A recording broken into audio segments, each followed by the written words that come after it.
of course, we all know we're not supposed to look so much at our phones, and we all know that our lifestyle is bad for us. But much like with dieting or eating, it's about seeking enjoyment from the act rather than thinking about it as a restriction, that the more attention you pay to whether it's food or whether it's what you're doing, the more you can kind of enjoy it rather than being on a constant quest to optimize your life.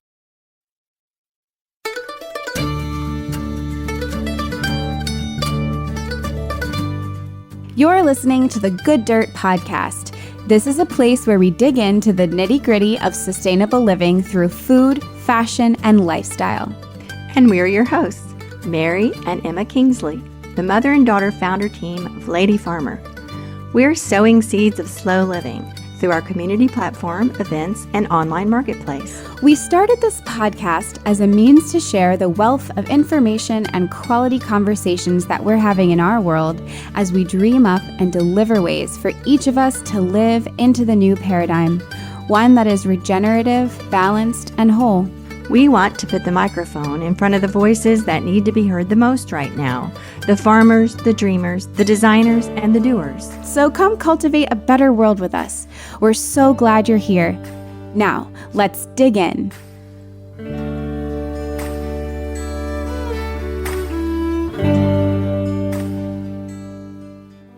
Yay, summer solstice.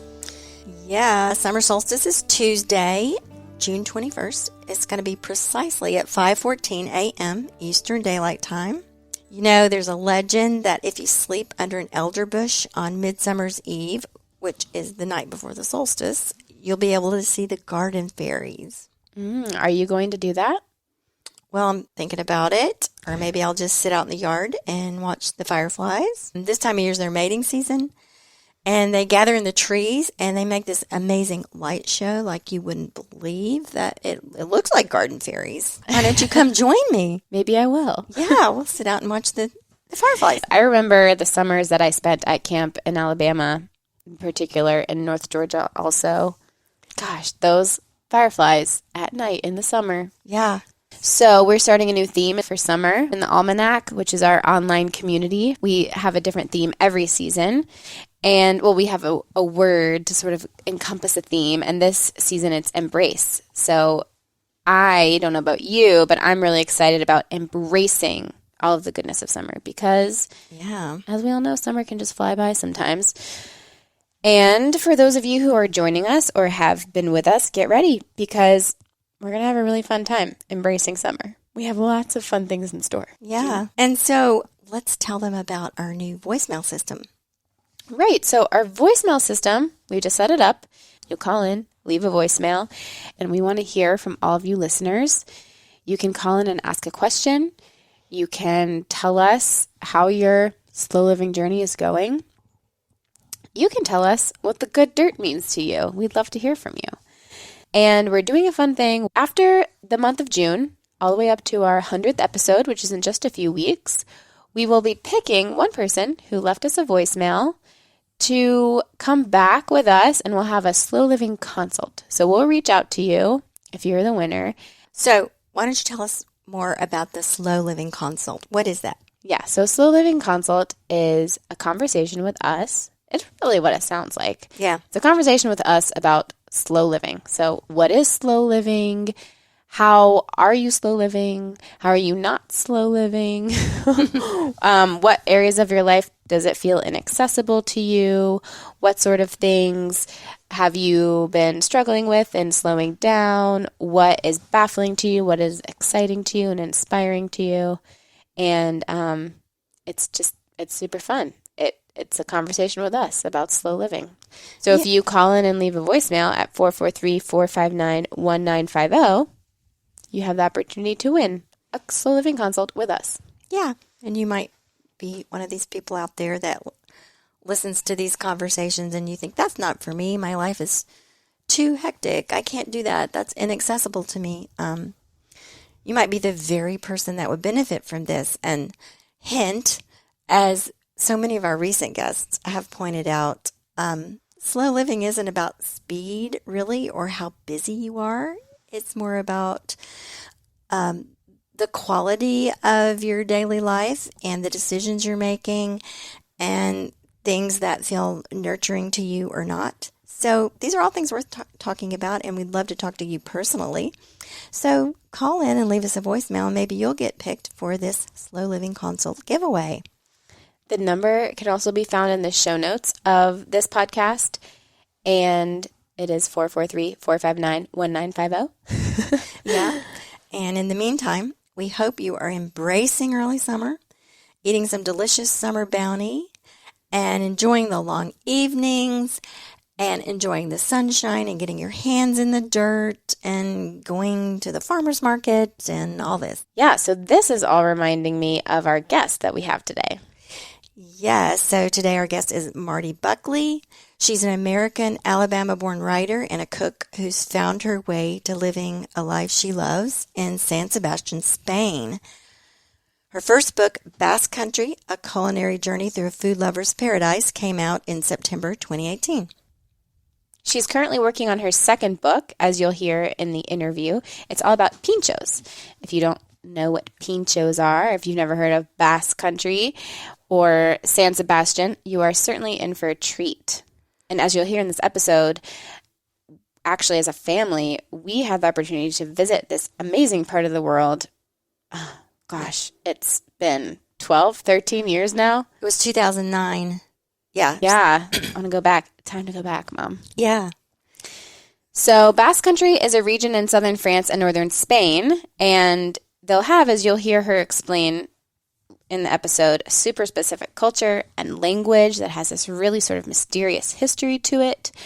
And of course, this also means that they have a very specific way of eating and sourcing their food, and it's all inextricably tied to slow living, and it's just so beautiful.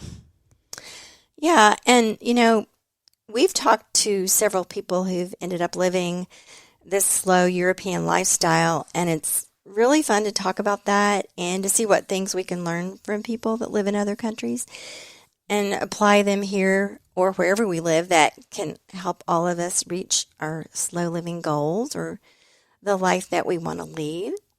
Yeah, I think part of the life that I want to lead is to find one of these cooking clubs that she talks about. Oh, yeah, the dining societies. Yes, I want to find a dining society. It sounds like the most fun thing, and I won't ruin it. I'll let her tell it to you in the interview. Yeah, so as always, we hope you enjoy. We think that this episode is best enjoyed on a sunny patio, overlooking a beautiful view if you can, with some wine or cider, and maybe one of these pinchos. What's that? Listen up and you'll find out. Enjoy. Thank you so much for being here. We'll be back next Friday. And here's Marti Buckley.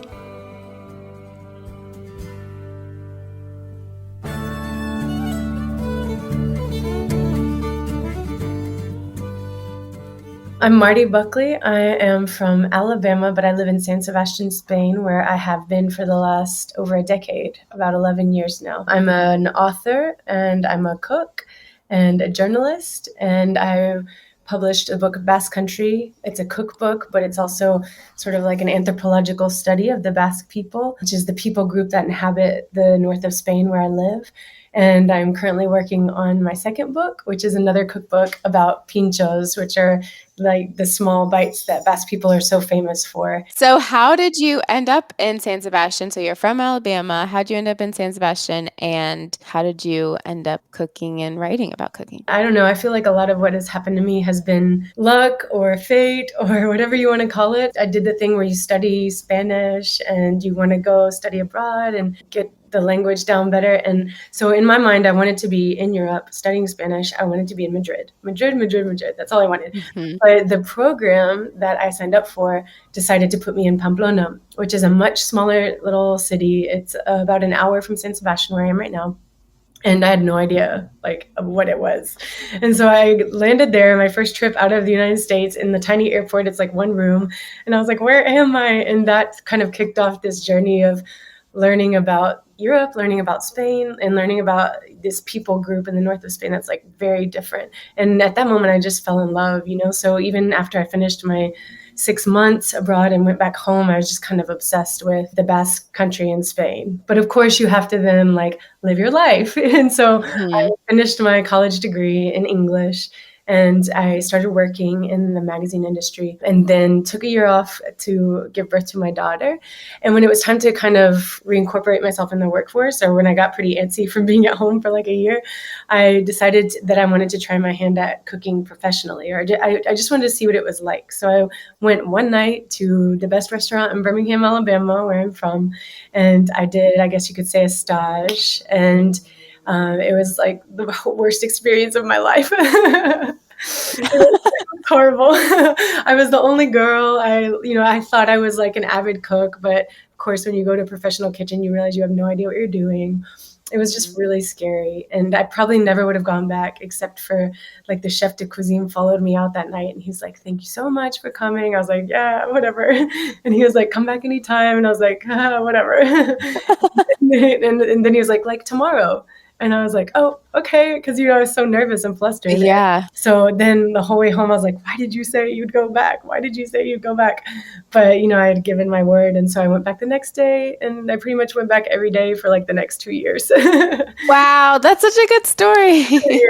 What you described as the stage, tell us about that. What was that, where you gave a demonstration or something? No, that's like the old school French term that people use in the industry Like for like an apprenticeship. internship. Yeah, apprenticeship. Oh, I see. And it can be anywhere from one night to, several months, but it's basically unpaid, where you are kind of learning, and in exchange, they're getting like your labor. So yeah, I ended up working at that restaurant Bottega under the chef Frank Stitt, who is like the godfather of Southern cuisine, and learned everything that I know about cooking, and it was a life-changing moment for me. But of course, this whole time in the back of my head, I'm thinking about Spain. I'm being obsessed with Spain, listening to Spanish music, drinking Spanish wine all the time.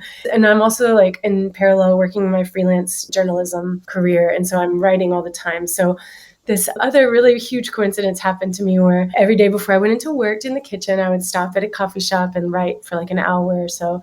And this girl from high school came in. I hadn't seen her in like 6 years. And I was like, "Oh, hey, Lauren, how are you?" She was like, "Horrible. I'm horrible." I was like, "Oh, I'm sorry." And she told me, she's like, "I just got back from Spain yesterday. I've been there living for a year. I loved it." And I was like, "Tell me everything. How did you do that?" And so through that random meeting, I found out about this program that would enable me and my family to go to Spain for what I thought would be a year.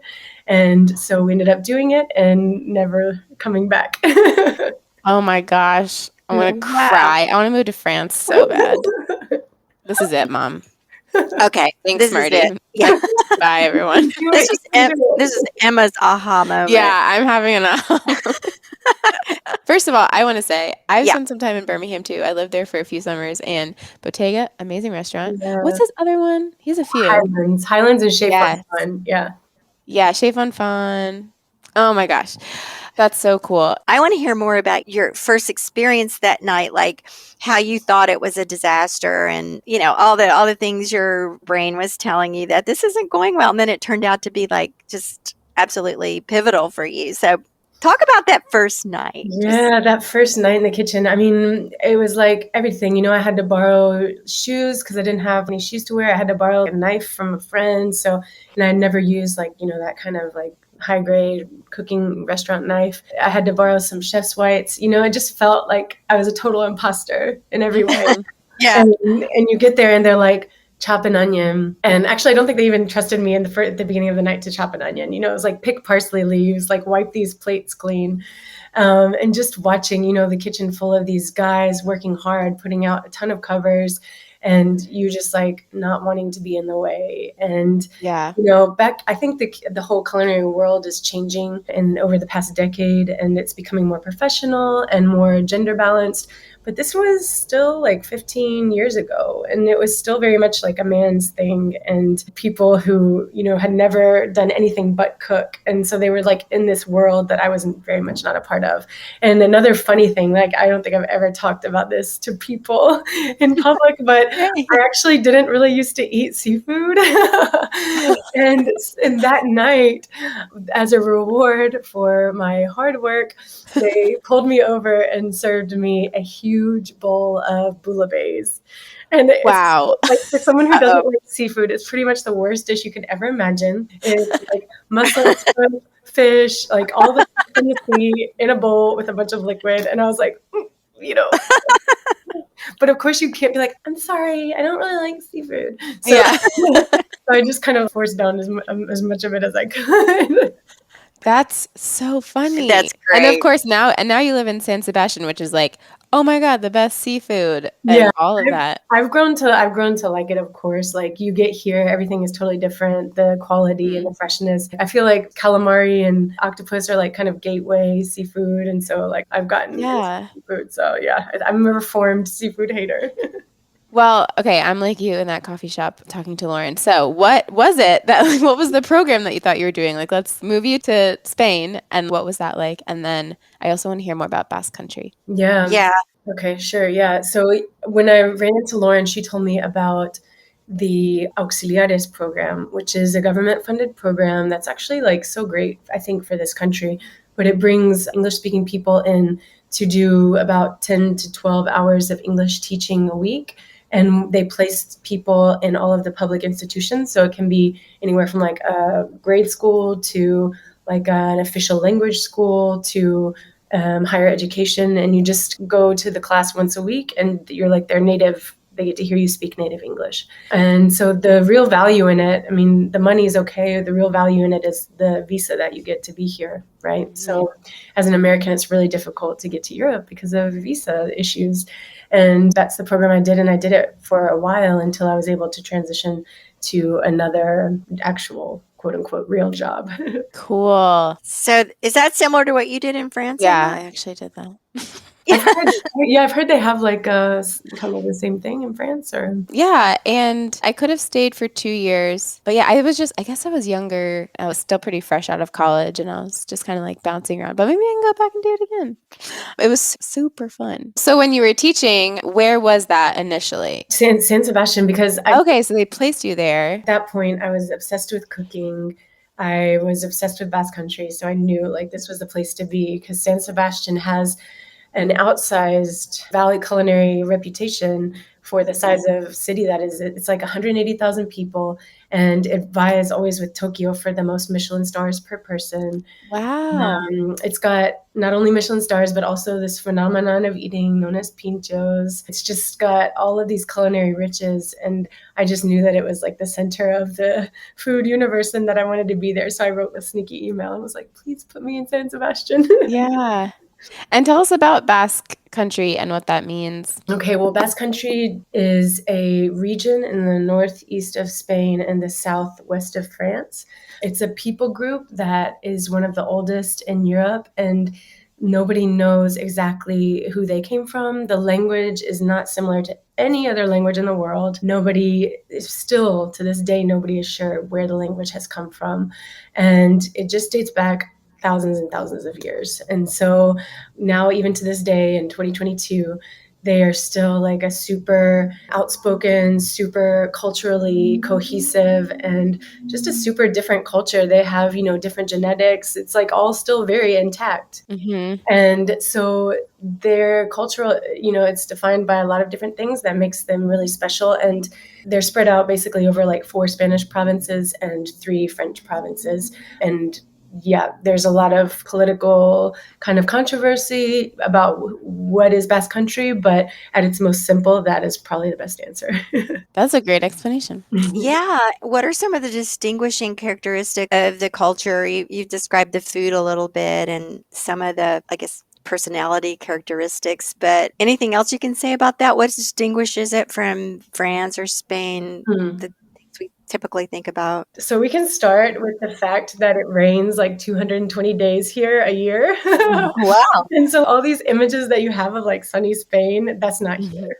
Here is a land of like dark green, lush mountains and beautiful but cold and dark blue crashing ocean. Like it's really far from the Mediterranean that you can imagine when you think of Spain. And so then you have like the people group, apart from their physical appearance and their genetics, they themselves, in part and function of where they are in their history, are kind of like very closed off. So like if you imagine Spain as like going out and doing like flamenco with people in the bars and, this lively part, here it's like a lot more contained, a lot more quote unquote northern kind of cold attitude. But then they say once you break through that, you're friends for life. So that's kind of like their reputation among the Spanish people as well. And and then the cuisine in and of itself, Spain is such an interesting country because it's not very cohesive at all. There's tons of minority languages. Each region was sort of like its own kingdom until, a few hundred years ago.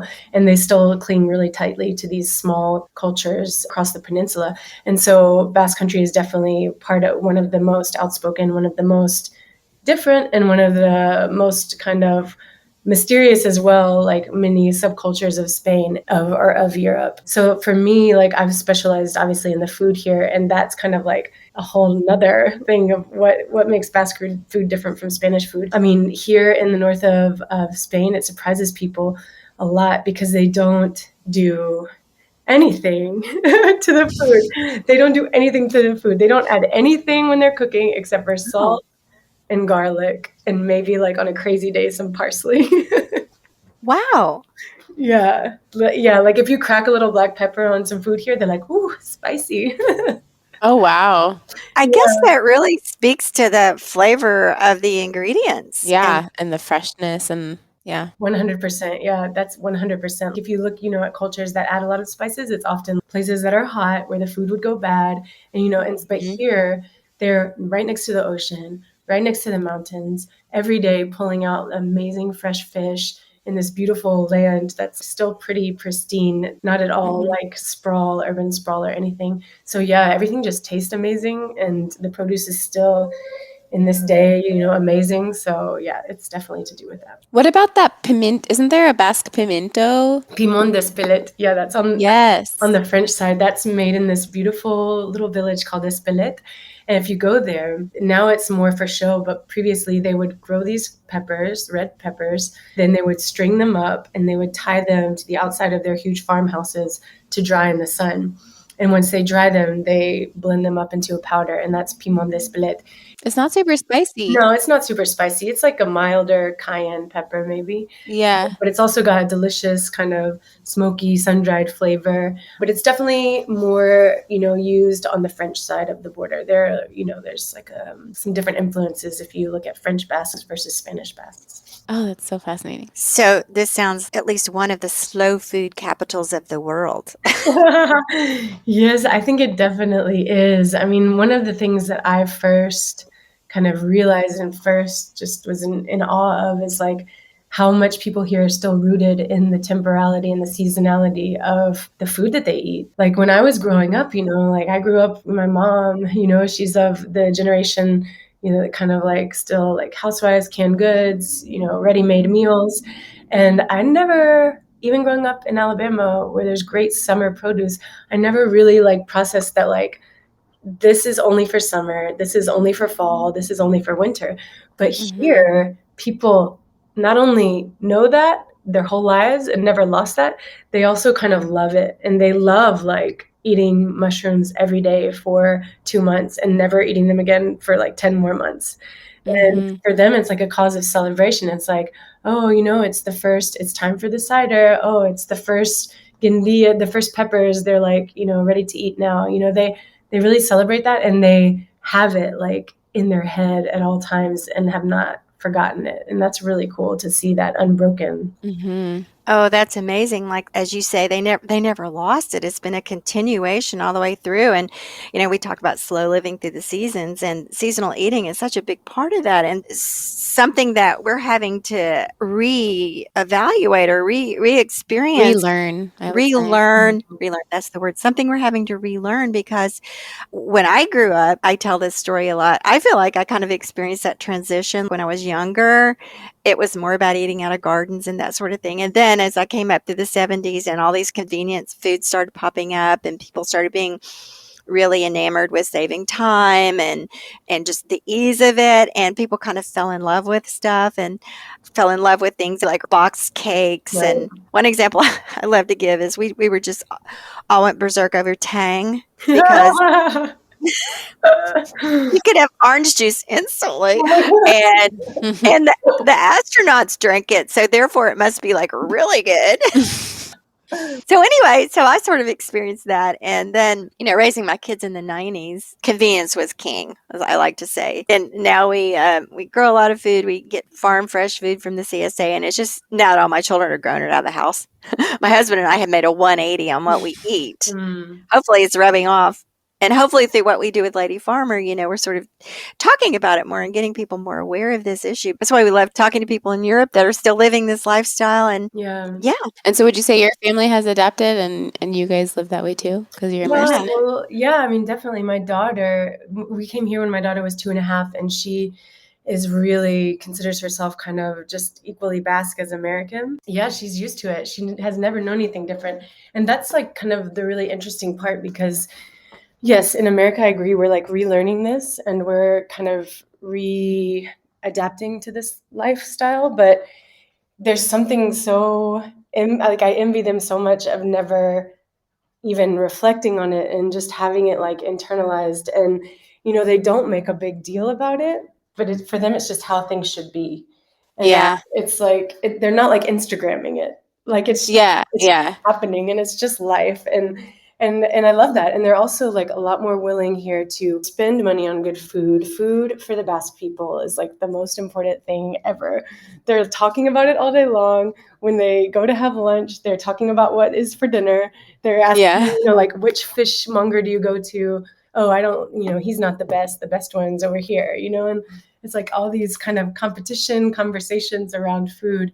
And I think that's part of what has kept the culinary culture here like so strong it's like everybody. It's not one demographic. It's like kids all the way to grandparents. Oh, that's so wonderful. We've been through something over here where the processed convenience food became the most affordable at a certain point. And this was definitely an evolution from when people just had their gardens in their backyard and a lot of the food they didn't pay anything for. But we've been through this time when, people stopped having gardens. So they bought these convenience, quick foods and everything. So now that people are trying to eat fresher food, better produce, more organic, it's more expensive. Mm-hmm. So over there, if it's so fresh and so close to the source that they've never gone through this thing where it got more expensive to eat real food, or basically, I mean, I don't want to like sugarcoat things because there's definitely like supermarkets here, and there's like in food industry as well that exists. Yeah. But definitely the cost of eating good here is a lot lower. I mean, it's a lot lower. The cost of food, also the earning power of people is lower. So it all kinds of matches up. But I get like a reverse culture shock every time I go back to the States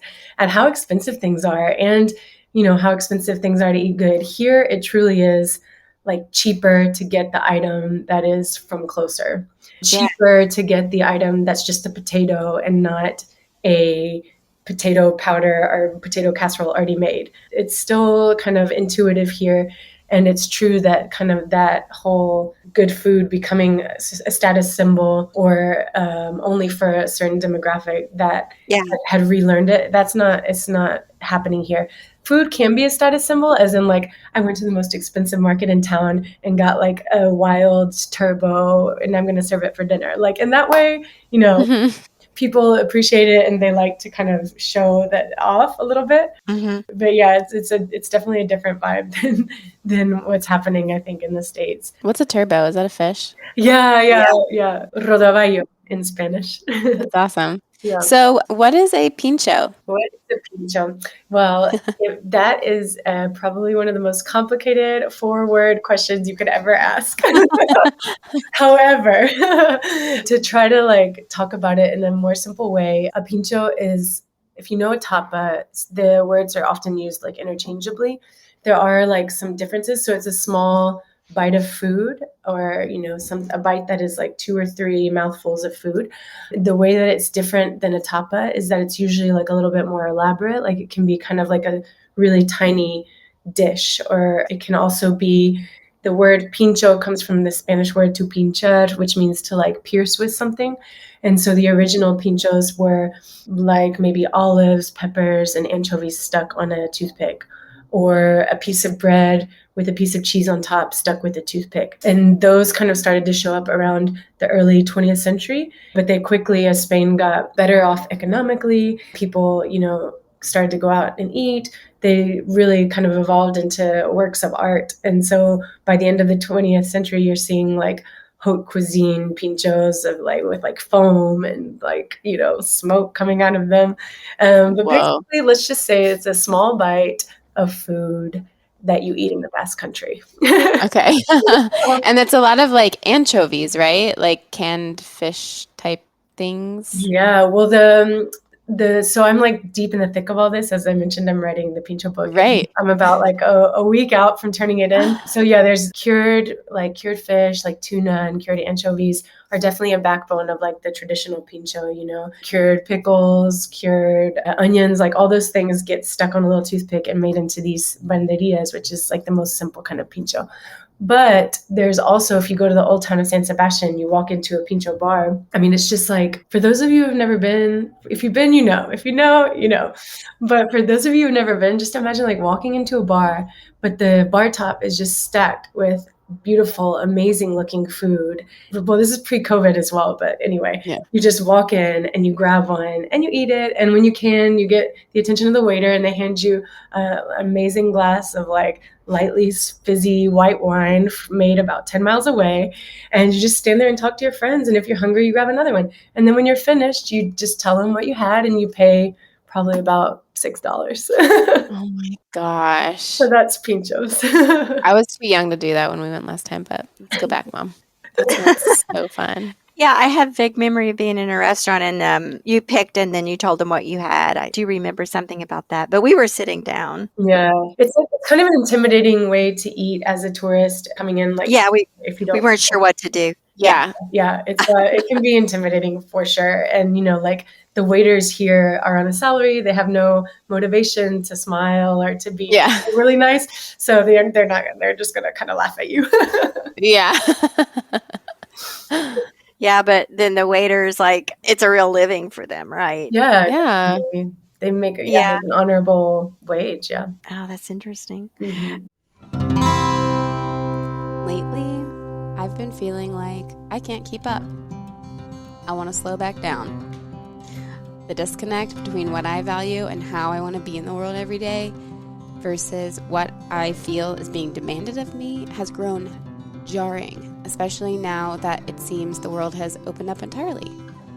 The great pause is a distant memory, and instead we've been put on a strange fast forward, and it's like high-pitched, and there's nails on chalkboard, and everything is just so inaccessibly and sometimes even comically expensive. There's mass killings and war, and men in suits arguing while the ones with all the money make things impossible for everyone else, turning most violently on our greatest ally, nature herself. Anyone else feel like this? Welcome. You're not alone here. I'm just glad that I have this podcast to come back to.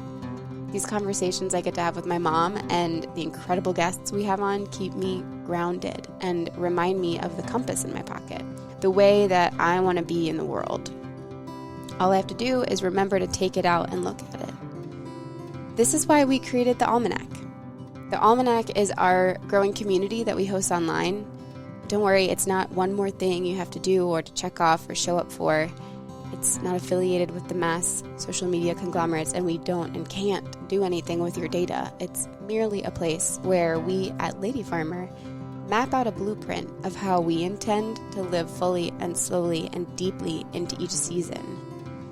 It's an almanac of plans, of ideas, of books we read together, gatherings, we meet once a month, recipes, a sweet community of others walking alongside us. It's a continuation of our conversations here on the good dirt. So many times we just dig in deeper. We all need to process a little bit more. It's a place for you to dig in and daily wonder ask, reflect, share, and celebrate in the pain and joy of it all. I never get tired of pictures of people's tomatoes. It's the best. How can we slow this thing down? How can we live every day so that we close this gap between what we know should be and what is? We begin summer on June 21st. We hope that you'll join us. Go to ladyfarmer.com/community to learn more. And know that every membership helps the podcast continue. It's a group effort, y'all. We appreciate you. Thanks so much.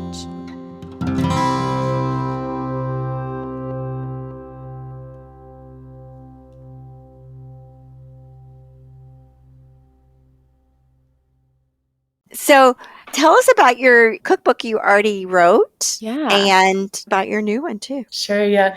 So Basque Country came out in 2018. And, when I moved here in 2010, I had consumed every piece of literature in English about the Basque Country. There was not very much. And I was just like, man, why is there nothing about Basque people in English? So I knew, when I moved here, I was like, man, somebody needs to write a cookbook about all this. This is amazing. And I was like, I want to do it.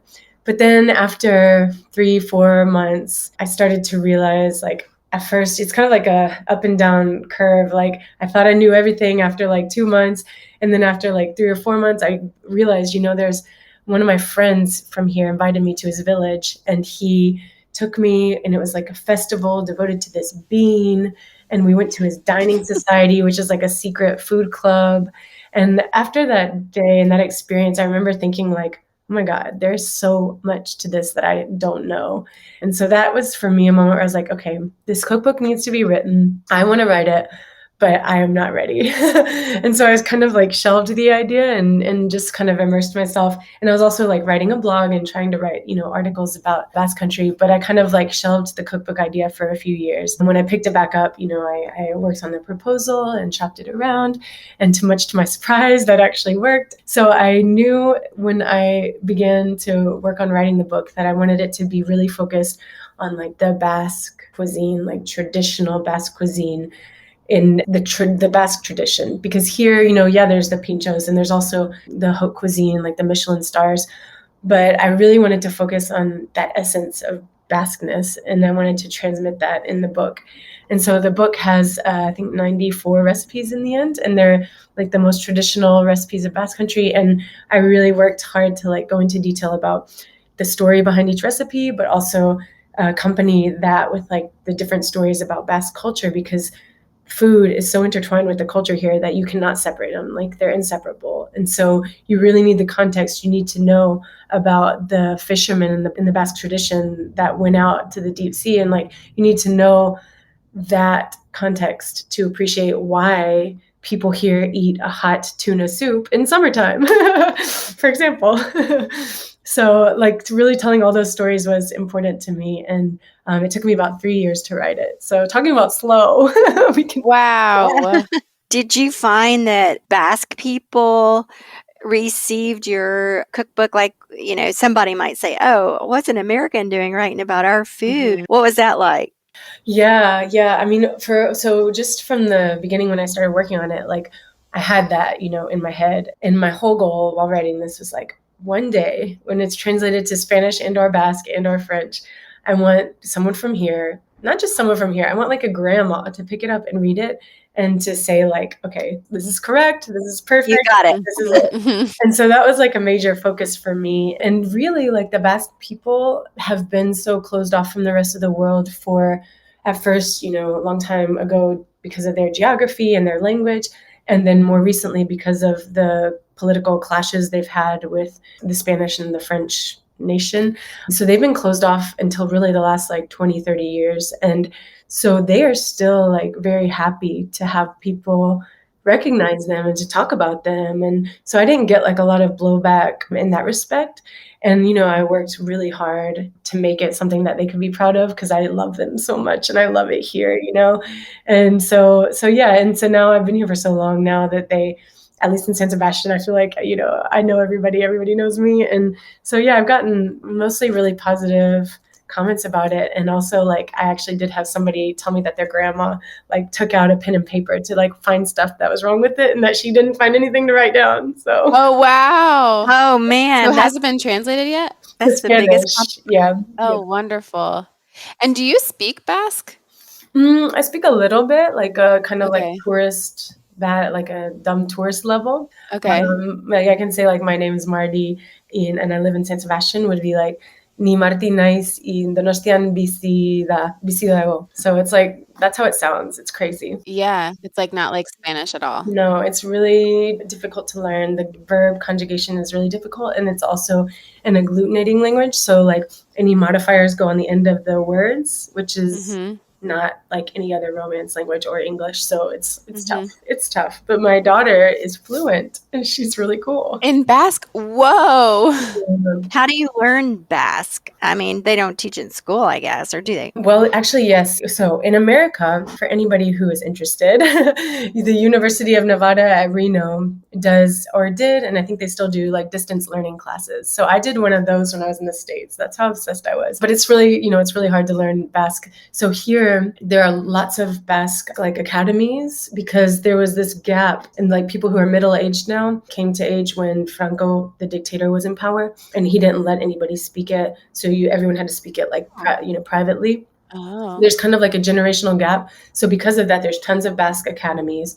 And also it's like considered a dual language. So every official document comes in two languages, Spanish and Basque. It's the law and that's how it is. And there's almost probably 90% of the schools here are all Basque. Wow. Well, you say it's really different from the other Romance languages. Is it more related to Germanic? No, nothing.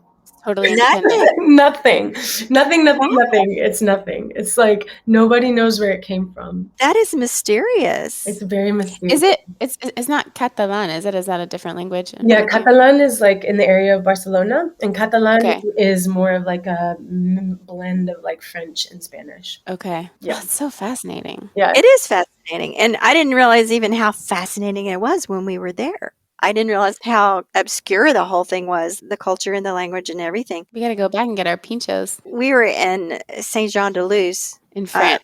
The France part of it. And our hosts were introducing us to some of the wonderful Basque foods and traditions. But we did do a trip to San Sebastian. It was like a day trip, right? I think. Yeah, we took a train and went down So there. fun. Yeah, we go to the French side a lot, and it's interesting. It's really different. Like the French Basques are quite different because they've had a different experience within their country. So, and the French Basque is in the south of France. It's a lot more rural. It's a lot poorer, to be frank. The Spanish Basque countries in northern Spain, it's always been very industrial. The Basques are hard workers. There's always been a lot of money, so they really have like an important place in the Spanish GDP. They have a lot of voice. Whereas on the French side, it feels like they're like happy to be a part of France, right? They're like, oh, good. Interesting. When the Spanish side, they're always threatening to kind of, break off. So that's one of the reasons why the sides are so different. And France has been a more unified country in general and throughout history. So I think that's got to do a lot with kind of the different vibe. Yeah. But yeah, Saint-Jean-de-Luz is one of, I just love it so much. It's another much smaller than San Sebastian, but it's just like this lovely seaside village. And I just love it. Oh, it was so much fun. So let's talk a little bit about slow living and your own experience, like kind of what your typical day-to-day is like such a weird phrase, but kind of like how you live your days and if you consider it slow living or what you think about slow living. And especially since you're from Alabama, you're from the South. So I think it's an interesting juxtaposition. Yeah.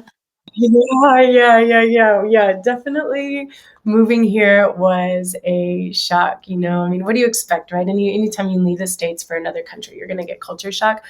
But one of the things that shocked me the most really has to do with this very topic.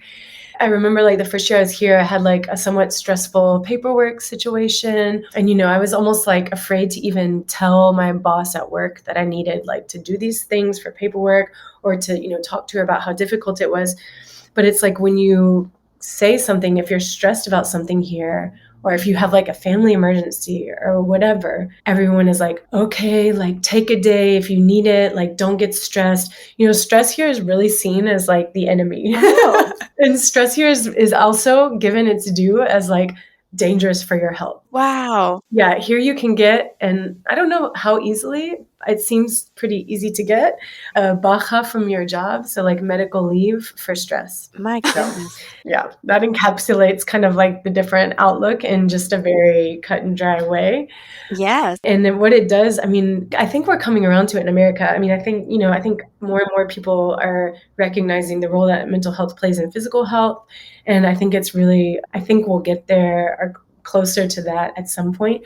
But for me, that was one of the things of people just being like, slow down. And another thing that immediately like drew my attention was that so if I woke up early, like, 7 a.m. and I was on the street by like 8 a.m., like nobody is out at that time. It's like the city is like waking up at 8 a.m. And on the weekends, I'm not even going to tell you guys, like not a soul until 10 a.m. Wow.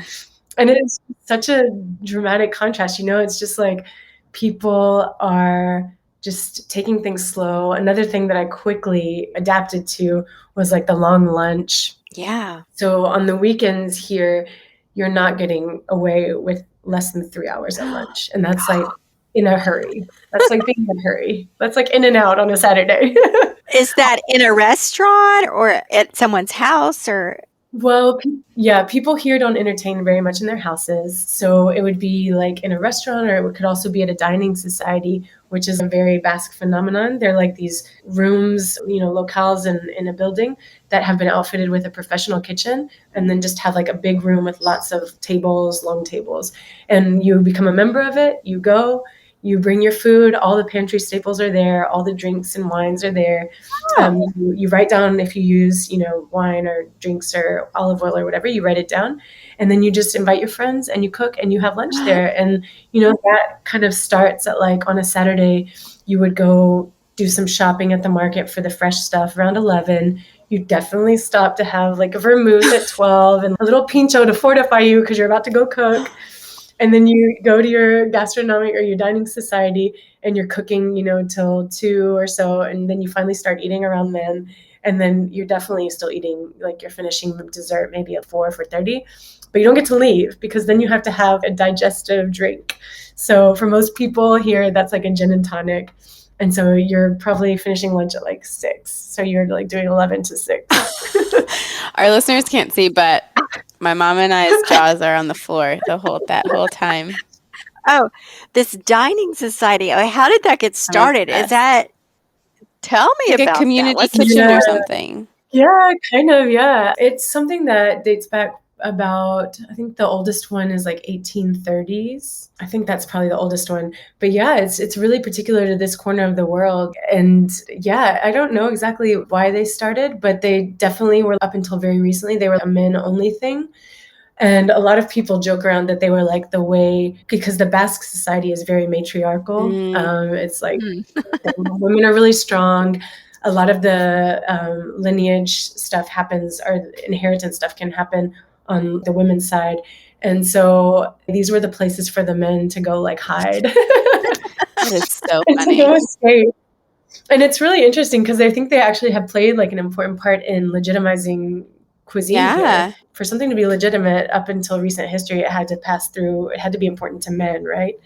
And so, because they were having these spaces dedicated to eating, and because they were cooking traditional cuisine in these spaces, it just retained its importance and, its spot like in society. And so they've been really instrumental, I think, in Basque cooking tradition. So the men were actually doing the cooking early on. In the societies, yeah. And there's one or two where women still aren't allowed in the kitchen part. So interesting. So you're a member and then you go and it's just one person cooks. Is it like one person sacrifices themselves for the days and cooks all day? How does that work? You're sharing the kitchen with other members of the society. Okay. Usually it's the person who's the member of the society, and maybe he taps 2 or 3 of his friends that he's invited. Yeah. So you could be a member of the society and invite like 8 people to have lunch with you. And so everybody would come, but most people are just there to have fun. But maybe you can grab 2 or 3 of your friends to help you Okay. cook. And, usually it's like people have different specialties. So like Pachi will make the salt cod and, Iñaki will make the calamari. And so, yeah, it's definitely a team effort for sure. And yeah, but you're sharing it and you get to know other people that are cooking next to you. It's really cool. Okay, so you finish lunch at 6, and then when do we eat dinner? Or do you eat dinner?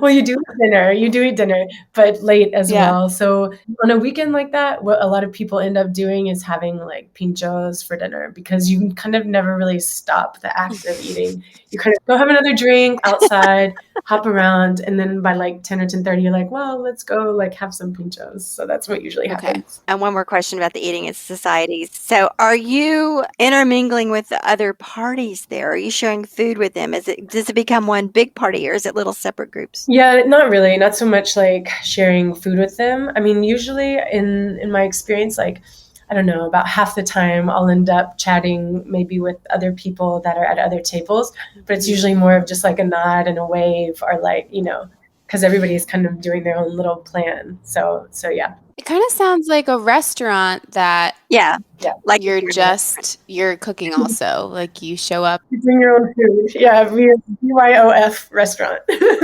What an amazing concept. Really cool. It's really Let's cool. do it. Just like the pinchos, it's like could only happen in this form in the Basque Country because it's honor system. They go in, it's this huge pantry full of alcohol, but yet at the end of the month, all the accounts match up because people take it very seriously, just like the pinchos. Are they hard to get into?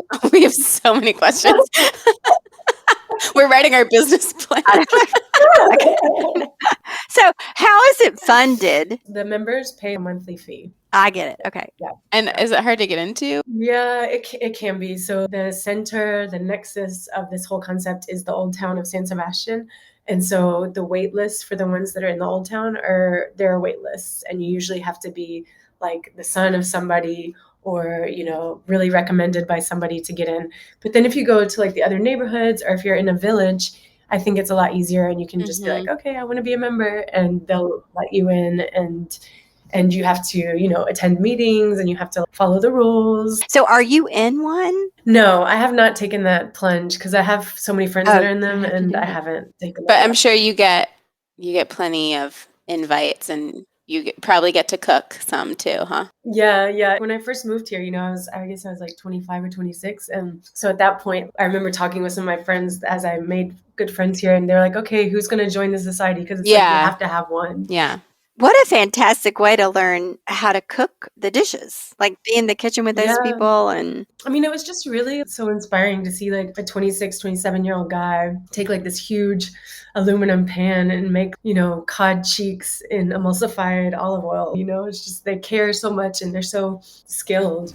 So tell us about your day-to-day life a little bit. I mean, you're a writer and a traveler, and I know you take a lot of trips, and how do you handle that with the kids and all that? So I live like in the middle, of a city. San Sebastian is not that big. I'm looking out at it right now. It's got a beautiful river kind of flowing right through the middle of it. And we have 3 different beaches and are surrounded kind of by 2 different mountains. And then there's like a mountain right in the middle of the city.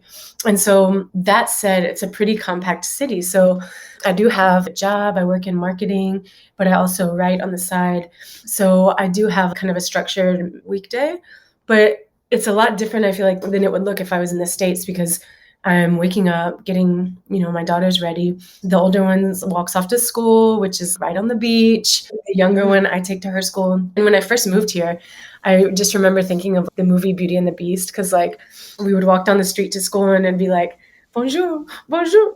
Like saying hi to like, the coffee guy, hi to the computer guy, hi to the fish maker.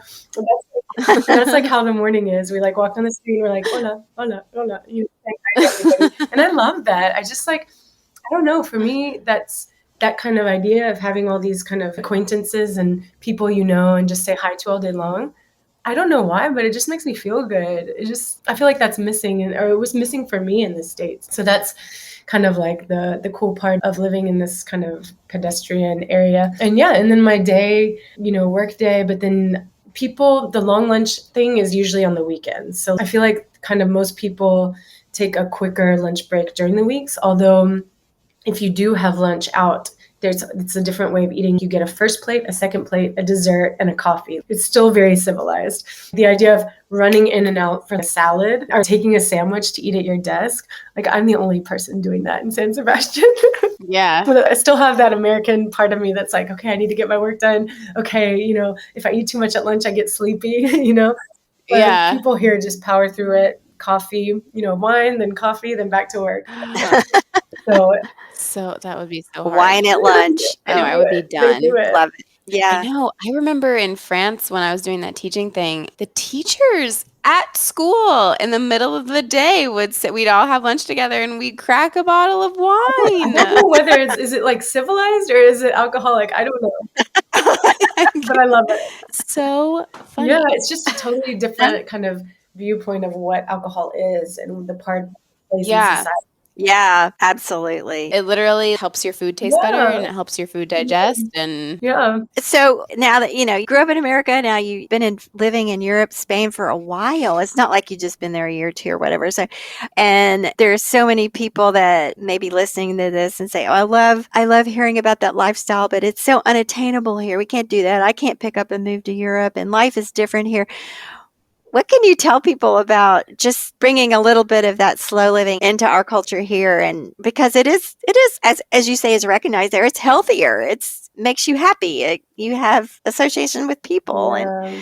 so what can you say about that, if anything? Yeah, definitely. I mean, as far as like tangible stuff, I remember back when I was obsessed with Spain but living in Birmingham, I would walk places. Even when there wasn't a sidewalk, I would walk, to the grocery store and it was so close. I remember our grocery store was like 7 minutes walking, basically a few blocks away. But there was no sidewalk. And so I would walk along the side of the road and sometimes people would offer me a ride and then I'd walk back with my groceries. And for me, that was just kind of a way to protest like being forced to drive everywhere. But on a nicer note, like on Saturdays or something, we would maybe go park our car downtown and just spend the day. And I would even do funny stuff. So we would like go to the market and then walk to other places because of course in a downtown setting that's more feasible. And I remember I would like deliberately order small appetizers and like a glass of wine at one place and then go to another place. I would just try to kind of recreate this appreciation for extending the eating time. And I feel like that's like one huge thing. I mean, of course, everything I do and think about has to do with food. So that's one of the things I guess I would focus on, just taking that moment. If somebody has cooked for you or you're in a restaurant, taking the time to like think about what you're eating and look at it and appreciate it before you just take it all down. And if you're cooking at home, like really making that act of cooking, something fun. And one of the shocking, or the changes of mindset that I went through was like, oh, but I don't have time for that. And I got here and I was like, what? Why don't I have time for that? What all do I actually have to do? And you start to kind of examine your day and it's like, well, I could just like not go to Target and then I could, have my glass of wine and cook this in like a really relaxing way and give it the time and attention it deserves and relax myself. Or I could try to make a run to the mall and go and quick and grab a coffee. And another thing here that has changed a lot for me and is another thing that you could maybe experiment with in the States is like, take your coffee for there.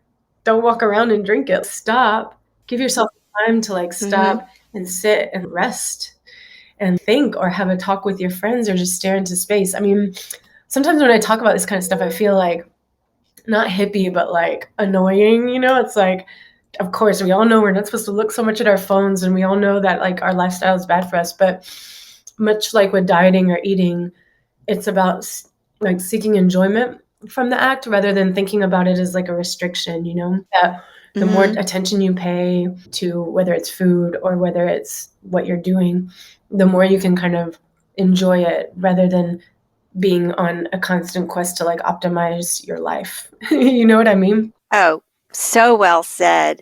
I love that. A couple of things. It's like coffee is, when you have coffee, it's either like, do you have coffee like a noun? Like you get your coffee and you take it somewhere and you're doing what you're doing. But also having coffee can mean sitting and visiting with somebody and taking the time. I love that. And isn't that the most American thing, running around with your Go coffee?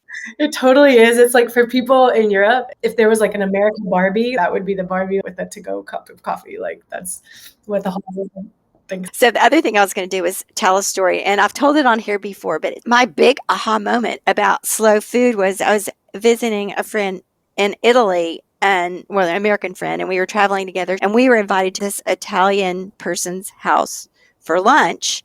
And just as you described, the lunch started at 12:30, and we're sitting there literally until like 5:30, 6 o'clock, and the only reason we had to go was because we had dinner reservations. Oh my God.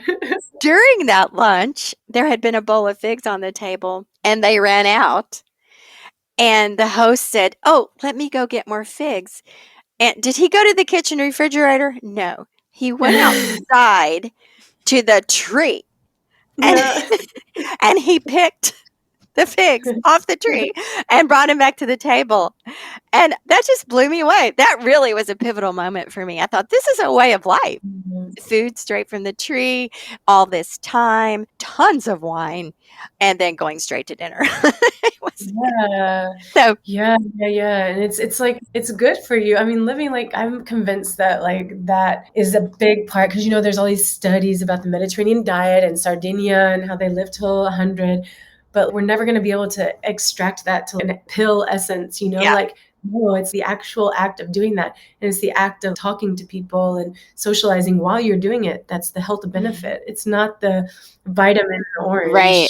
juice that you're drinking. It really is the and there's a lot more like science about that too. It's the parasympathetic nervous system mode that you're in when you sit down to eat. If you're stressed while you're eating, it's bad for you. Yeah, I've read about that, and I read an article about how, if you're thinking about the food that you're eating as like weight causing or like, weight gain, if you're thinking like, then your body's gonna like digest it in a different way. I've heard that. I've read this. Oh my gosh. Yeah. What does the good dirt mean to you? I love that phrase because I feel like being a food person, it's like super applicable. I mean, for me, good dirt just means like the foundation upon which everything, in your life is built upon and which everything in your life comes from. And just like with food, like the terroir of the wine or of even the food or the vegetables or the fish or whatever, that has to be good, has to be healthy, has to be cared for. And that idea of really tending to the basics in your life before you're trying to optimize and reap and, like harvest, really tending to the basics in your life and putting emphasis and time into what's important. I think that whole kind of just idea is just so important. Yeah. My brain just immediately went to what you're just saying was like the time that we spend with our food and sourcing our food and thinking about our food. I think we're always, as a culture, at least in American culture, we're always looking for ways to make that easier and more convenient. And it's like, what matters more than food? There's nothing more important than food. So, yeah. Exactly, like what your mom was saying about the Italian aha moment for her. And like the same kind of, I had those same kind of experiences. And at first I was like, man, I can't be like having these long lunches on the weekend. I don't have any time.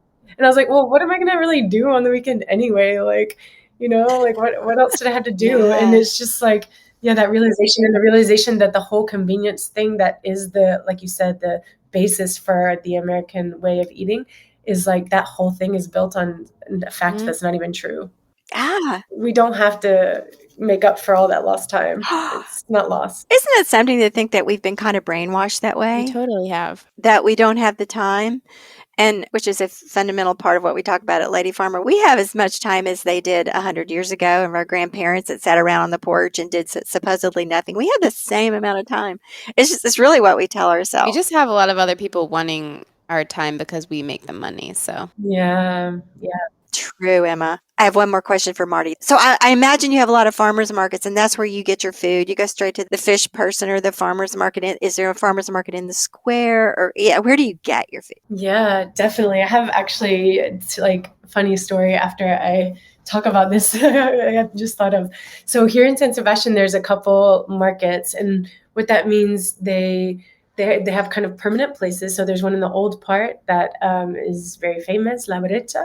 And then there's San Martin, which is like in the center and looks newer, but has lots of roots in the city's history as well.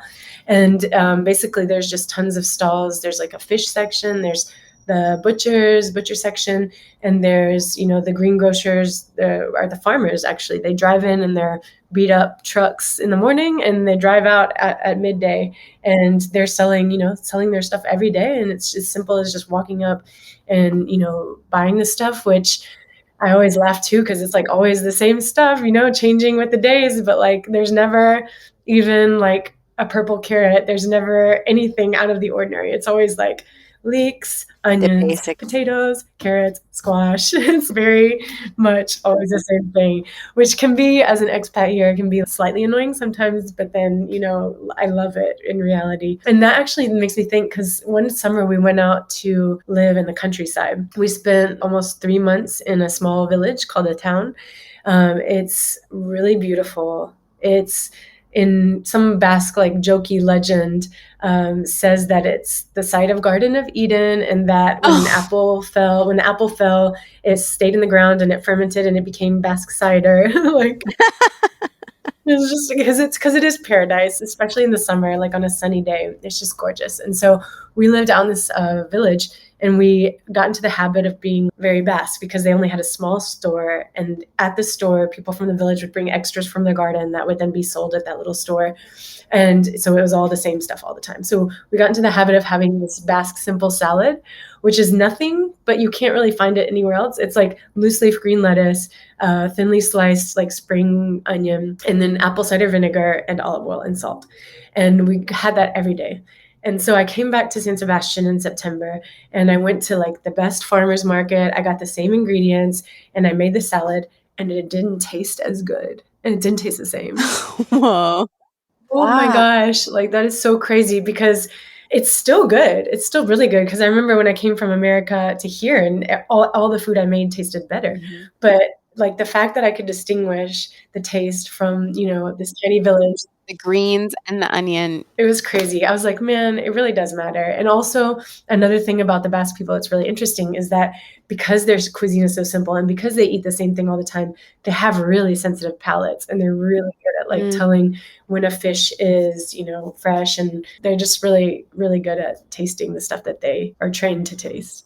Oh, that's amazing. So interesting. You talked about some cultured things. Cured. Is there any fermented stuff in the Basque tradition besides the cider and everything, but vegetables or anything? Yeah, no, really. Besides the cider, no, it's not. That's not a hallmark at all of. Okay. That's not like a flavor note, really. No. And do they have many grains? Like, do they make bread or anything? Yeah. I mean, bread making is, big here, and has been since they brought wheat and propagated it, a few hundred years ago. The original diet of the Basque, 400, 500, 600 years ago, would be mostly like millet, apples, and sheep's products. Sheep are huge here, so they're making sheep cheese, sheep milk, yogurt, sheep sausage, like everything is made of sheep. But they do grow like a lot of corn, but they use it for flour or to feed animals. They don't actually have the practice of eating like corn on the cob like we do, which is pretty interesting as well. When you say cured, that means like, would that be with like salt? Yeah, The fish? generally they do some vinegar cured stuff, like especially olives and pickles and stuff. But when it's seafood, it's usually salt cured. They have anchovies that are also cured in vinegar. They're white and they're delicious. But yeah, it's like a salt cure process generally with seafood.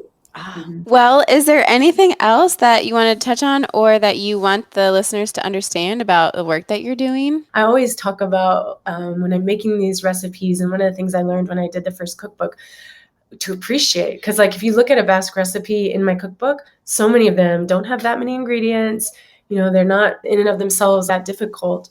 But like there's this secret ingredient, I feel like, in almost every Basque dish, which is just thyme. For example, a squid in its ink is just a puree of vegetables tinted with squid ink and served with the actual calamari. But what makes it so good is that these vegetables, the onion and the pepper, they're given like 40, 50, 60 minutes to caramelize. And you just get like a depth of flavor that's so good. And I see that across the board when I look at traditional Basque cuisine. Is just like thyme is like an essential ingredient. And there's even a Basque saying that is poliki poliki, which means like little by little. And it's used in cooking, it's used in life, it's used if you're stressed, it's like just little by little, like take it easy. And it's definitely used in the kitchen as well. And I just feel like that's a really good phrase for you guys to know. Yeah, that's such a wonderful like life philosophy. Paliki paliki. Oh, that's great. This has been the most fun conversation. It's just I'm seeing Emma like booking a flight. I know, soon, I'm and like, you're like, I'm coming.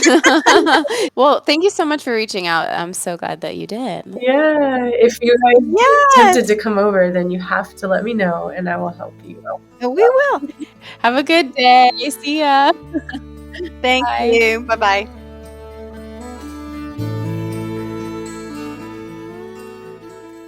Thank you for tuning in to the Good Dirt podcast. If you enjoyed this episode, we hope you'll share it with a friend to spread the good dirt. This show is produced by Lady Farmer, a slow living lifestyle community, and the original music is composed and performed by John Kingsley. For more from Lady Farmer, follow us on Instagram at weareladyfarmer. That's We Are Lady Farmer. Or join us online at www.ladyfarmer.com. We'll see you next time on The Good Dirt. Goodbye.